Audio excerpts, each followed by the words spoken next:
Muito bem, nós estamos aqui para bater um papo com você, para uma live e hoje tratar de um assunto da mais alta importância. Hoje eu quero conversar com você sobre um assunto que está mexendo aí com o mundo diante dessa situação tão constrangedora, deste ataque covarde, criminoso, terrorista do Hamas ao Estado soberano de Israel. Muitas pessoas têm questionado, olhado para esse assunto à luz da questão da escatologia, dos sinais da segunda vinda de Cristo, e certamente há posições às vezes um pouco mais apaixonadas, outras talvez mais ponderadas, mas eu gostaria de tratar deste assunto com você à luz de Mateus capítulo 24. Primeiramente, antes de entrarmos no assunto, quero deixar aqui registrado minha solidariedade ao povo de Israel. Temos visto com muita tristeza e muita dor o massacre que foi a crianças, a mulheres, a idosos, que foram assassinadas de forma tão violenta, tão brutal, a sangue frio, e isso trouxe uma espécie de comoção no mundo inteiro. Nada justifica um ataque como este, nada justifica uma atitude tão brutal como essa, e nós prestamos nossa solidariedade ao povo de Israel, uma nação hospitaleira que tem recebido ano após ano turistas do mundo inteiro, especialmente cristãos que vão àquela terra para visitar os locais bíblicos por onde Jesus passou e também contemplando toda a história do Antigo e do Novo Testamento. Tenho o maior carinho por Israel, tenho levado caravanas anualmente a Israel e presto aqui minha solidariedade e as minhas orações a este povo que está vivendo esse drama tão grande nestes dias, desde sábado à noite, desde sábado. Mas voltando ao assunto da segunda vinda de Cristo, há muitas pessoas angustiadas sobre esse ponto. E eu queria aqui trazer à sua memória esclarecida alguns pontos importantes sobre a segunda vinda de Cristo, porque este foi um tema que Jesus tratou de maneira clara, de maneira bíblica, em Mateus 24, nos seus textos correlatos. E tudo começa quando os discípulos, olhando para o templo de Jerusalém, o templo que foi ampliado e embelezado por Herodes o Grande, o templo da época de Jesus, e eles que eram galileus e vivendo uma vida mais modesta, numa região mais agrícola, mais interiorana, na Galileia, olharam para a beleza e exuberância daquele templo e disseram: Senhor, vede que obras, que construções, que palácio, que beleza de arquitetura. E Jesus disse para eles: pois não ficará pedra sobre pedra. Jesus estava ali profetizando a invasão, o domínio de Roma, a cidade de Jerusalém, e houve um cerco no ano 70, com a guerra judaica que começa em 66, e há então um cerco da cidade de Jerusalém, e no ano 70 Jerusalém cai nas mãos dos romanos. Tito Flávio invade a cidade, arrasa o templo, cumprindo a profecia de Jesus, e acontece então uma grande diáspora dos judeus, retornando só à sua terra como nação em 14 de maio de 1948. Então, ali Jesus estabelece que aquele templo haveria de ser destruído. Pois bem, quando Jesus então sai deste local e vai para o Monte das Oliveiras, que ficava de frente para o templo, fica de frente hoje para a Praça do Templo, os discípulos perguntaram a Jesus: mas Senhor, quando se dará estas coisas? Ou seja, quando vai ser a destruição do templo de Jerusalém? E que sinal haverá da tua vinda e da consumação dos séculos? Ali Jesus então vai responder duas perguntas que estão atreladas, conectadas. A invasão de Jerusalém do ano 70 e a dispersão dos judeus no ano 70 será uma espécie de símbolo daquilo que acontecerá no futuro, na consumação dos séculos, na segunda vinda de Cristo. E Jesus passa então a elencar os sinais da sua segunda vinda. Ele começa a catalogar quais são esses sinais que haveriam de anteceder a sua segunda vinda. E o primeiro sinal que Jesus elenca é o engano religioso. Vede que ninguém vos engane.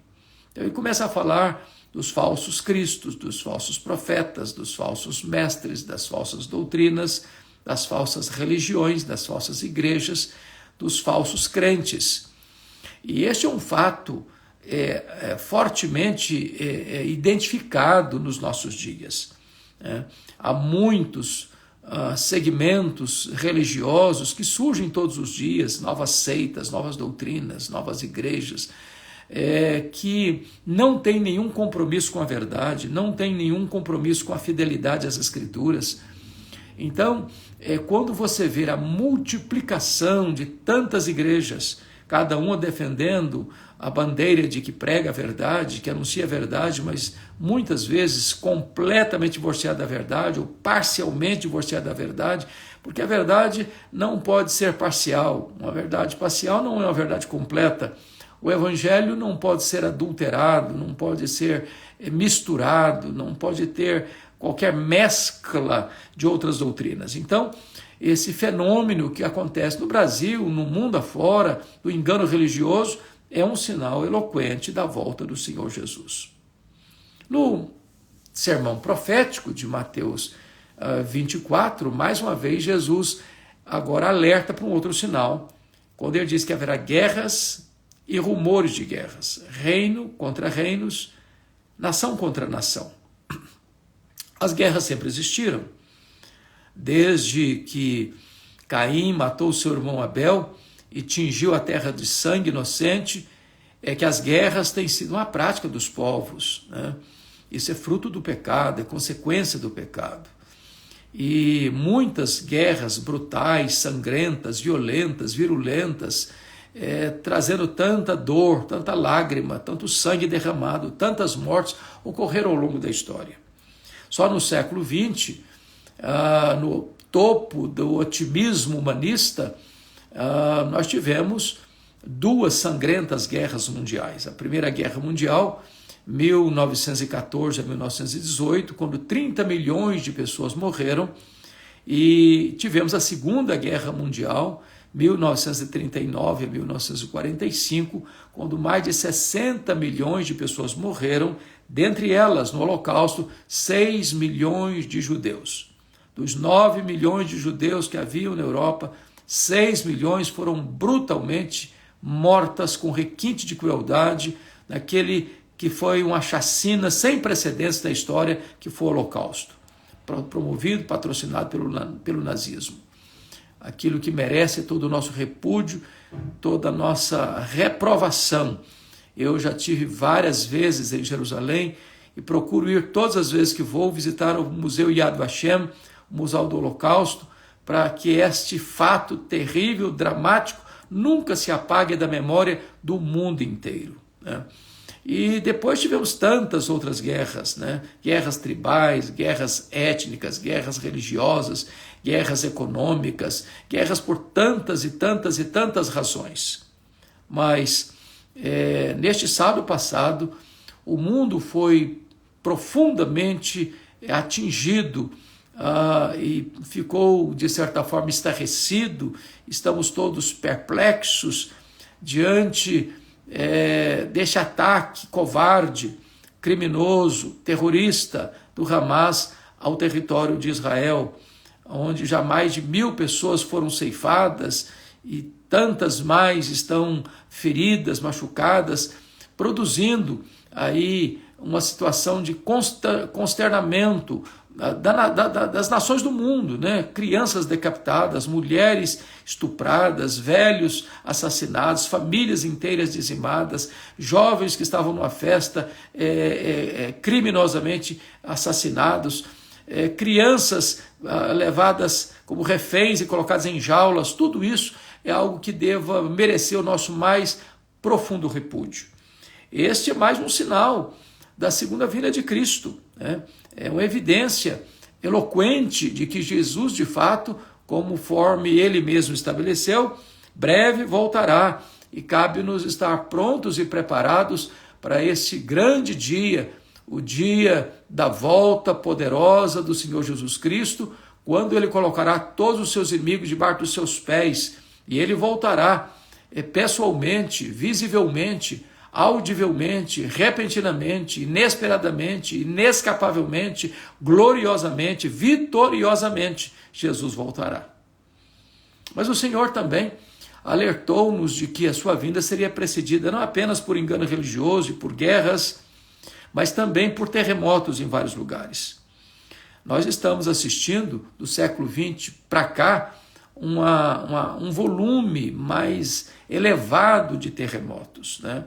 Então, cidades inteiras devastadas, regiões inteiras completamente minadas, destruídas por terremotos avassaladores, né? Então, este é mais um sinal que Jesus pontua que antecederá a sua segunda vinda. Quando esses sinais todos estiverem acontecendo, nós temos que ficar alertas e atentos, porque isso é um alerta do próprio Senhor Jesus. Mas ainda, Jesus elencou, e está lá em Lucas 21, a questão das epidemias, né? Das pestes, das epidemias. E a história já foi assolada por muitas epidemias, né? A gente pode lembrar aqui da peste negra, que dizimou praticamente 1/3 da Europa. Podemos lembrar aqui da febre espanhola, que no século passado ceifou de forma tão trágica tantas pessoas, milhares de pessoas. Agora, nós tivemos a terrível pandemia, né, da Covid-19, que ceifou tanta gente, mundo afora. Muitas, milhões de pessoas foram ceifadas. O Brasil foi um dos países mais atingidos por essa pandemia, trazendo tanto sofrimento, tanta dor, tantas baixas, né? Então tudo isso é preciso ser olhado como um sinal evidente e claro da segunda vinda do Senhor Jesus. Esses sinais que sempre aconteceram têm, de certa forma, se avolumado de uma maneira estrondosa, e tudo isso aponta para a segunda vinda de Cristo. Mas também o Senhor nos alertou sobre a questão da perseguição religiosa, que as pessoas iriam perseguir os cristãos. Não porque fizeram coisas más, não porque cometeram crimes, não porque estavam na contramão da lei ou perturbando a ordem social. Ao contrário, os cristãos serão perseguidos por causa do nome de Jesus. O mundo sempre odiou Jesus, e Jesus deixou isso claro. E a igreja é o corpo de Cristo. E quando o mundo persegue a igreja, seja por causa das suas filosofias ateístas, seja por causa das suas ideologias perniciosas, seja por causa do radicalismo religioso, eles odeiam Cristo na igreja. E a perseguição religiosa é um fato real. Isso ao longo da história. No primeiro século, os cristãos foram perseguidos pelo Sinédrio, depois foram perseguidos pelos imperadores romanos. Os cristãos foram queimados vivos, foram crucificados, foram jogados às feras, viveram nos antros da terra, como as catacumbas de Roma, por exemplo. Então, essas perseguições vieram ao longo dos séculos. Porém, só no século XX, mais cristãos foram mortos, mais cristãos foram trucidados, torturados, presos e mortos do que no restante dos outros tempos da história, né? Então, essa perseguição religiosa, ela está presente no mundo hoje, não tenho dúvida disso. O radicalismo religioso tem muitos irmãos nossos nas cortinas de ferro, nas cortinas de bambu, nos países cuja intolerância religiosa é tão acendrada. Muitos cristãos estão hoje pagando com seu sangue o testemunho do Evangelho de Cristo. E o Senhor nos alertou que quando essas coisas estivessem acontecendo, nós deveríamos estar atentos para a sua segunda vinda. Então, isso não é uma suposição, isso não é uma hipótese, isso é uma constatação, isso é um fato. E a perseguição não é apenas física, é uma perseguição ideológica, tantas vezes. É uma perseguição de querer inibir os cristãos de se posicionarem, de definirem ou defenderem a sua fé. É quando a sua consciência é vigiada, é controlada, quando você não tem sequer liberdade de expressar o que você crê, o que você pensa. Então, essa é uma perseguição presente, essa é uma pauta da política mundial e nós precisamos estar atentos para aqui, porque isso é um sinal evidente, eloquente da breve volta do Senhor Jesus Cristo. Mas ainda, no sermão profético, Jesus alerta sobre a questão do esfriamento do amor, uma apatia religiosa, uma religião nominal, onde as pessoas se declaram cristãs, mas colocam a vida espiritual no piloto automático, onde não há aliança com Deus, onde não há compromisso com Deus, onde cada um vive para si, onde o materialismo prevalece, o consumismo prevalece, o hedonismo prevalece, o egoísmo prevalece, onde o ser humano é visto como alguém a ser explorado e não como alguém a ser servido. Nós vivemos nesse mundo de mais de 8 bilhões de habitantes, mas um continente, um mundo que as pessoas vivem no meio da multidão, mas vivem na solidão e às vezes vivem até mesmo dentro do território do egoísmo. Tudo isso aponta certamente para a volta tão iminente do Senhor Jesus. Ele voltará em breve e nós temos que estar atentos. Mas ainda, o apóstolo Paulo trabalha, por exemplo, que esse dia não virá sem que antes venha a apostasia. E aqui a apostasia está colocada e definida num artigo, um artigo definido, a apostasia. E nós temos visto, mormente, depois do racionalismo francês do século XVII, do iluminismo ateu do século XVIII, e isso vindo com o liberalismo teológico no século XIX, que devastou as igrejas, está devastando igrejas até hoje na Europa, na América do Norte, na América Latina, mundo afora, onde o liberalismo chega, ele devasta a igreja. Uma igreja que subscreve o liberalismo teológico já assina o seu atestado de óbito no mesmo dia. Não há a mínima chance de uma igreja negar a inerrância, a inspiração, a infalibilidade, a suficiência das Escrituras e ser uma igreja viva, operante, dinâmica, missionária. Ao contrário, onde o liberalismo entrou, ele foi matando as igrejas foram se esvaziando, os crentes foram se dispersando. E é terrível isso quando você vê denominações inteiras se rendendo ao liberalismo. Isso é um fato, isso é uma constatação. E a apostasia está aí para todos nós olharmos e percebermos que isso é um grande outdoor, anunciando a nós que Jesus breve voltará. Mas mais, o Senhor falou também do homem da iniquidade, que o apóstolo João chama de o anticristo, né? O filho da perdição, cujo sinal é 666, e tem tantas interpretações para o 666, a que eu acho mais consistente, coerente, é que dentro da numerologia neotestamentária, sobretudo, você vai perceber que o 6 é o número da imperfeição, e 6, repetido 3 vezes, é a imperfeição de forma superlativa. É por isso que o anticristo vem recebendo o poder e a autoridade de Satanás.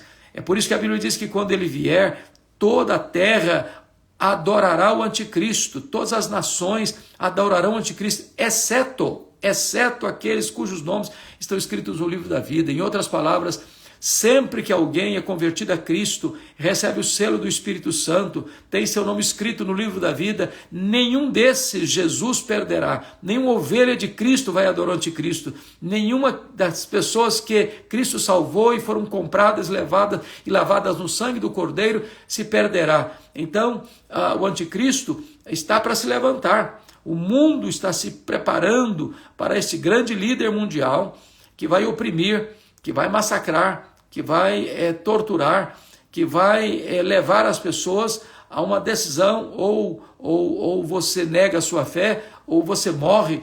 Mas está escrito também em Apocalipse capítulo 12, que os cristãos, os servos de Deus, vão vencer o diabo, vão vencer o anticristo, pela palavra do testemunho e pelo sangue do Cordeiro. E significa o seguinte, que um cristão, mesmo morrendo pela sua fé, ele vence o diabo, ele vence o anticristo, porque o papel do anticristo é levar você à apostasia, mas o cristão verdadeiro, aquele que nasceu de novo, aquele que foi selado com o Espírito Santo da promessa, ele prefere morrer a negar a sua fé em Cristo. Então, nós estamos vendo todo esse cenário apontando para nós a volta do Senhor Jesus, e nós temos que estar preparados e atentos, porque o apóstolo Pedro vai dizer na sua segunda carta, capítulo 3, que muitos estão dizendo, não, Jesus não vai voltar, sempre se falou nisso, o mundo nunca mudou, nunca vai mudar, nada aconteceu. E Pedro diz, não aconteceu sim, é só olhar para a história, veja o dilúvio,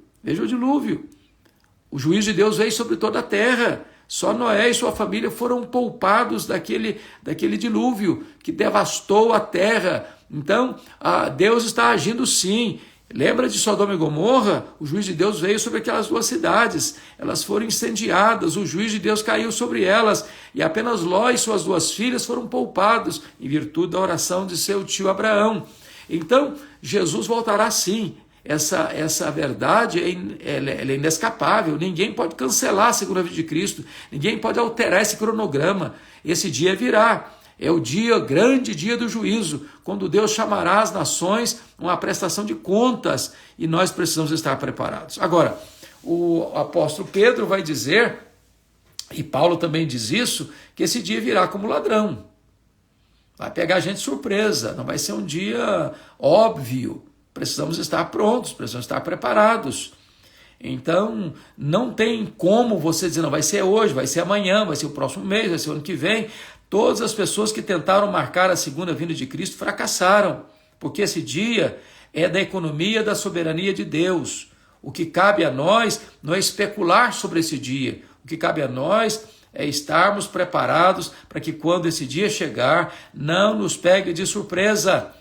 Nós somos filhos da luz, nós estamos aguardando, nós estamos apressando a volta do Senhor, nós estamos dizendo, Maranata, ora vem Senhor Jesus. Então, é assim que nós aguardamos a volta do Senhor Jesus, com grande expectativa, com grande entusiasmo, porque não caminhamos ladeira abaixo, nós não caminhamos para um entardecer da história, nós não caminhamos para um ocaso da história, nós caminhamos para um amanhecer da história. A volta de Jesus é a volta gloriosa, ele não virá mais humildemente para montar num jumentinho, ele não virá mais para ser cuspido pelos homens, ele não virá mais para estar aqui sendo ultrajado, vilipendiado, zombado e escarnecido. Não, ele vem como Rei dos Reis, ele vem como Senhor dos Senhores, ele vem como juiz dos vivos e dos mortos, ele vem para se assentar no trono, ele vem para julgar as nações, ele vem para colocar aqueles que estiverem à sua esquerda, vai dizer a eles, apartai-vos de mim, malditos,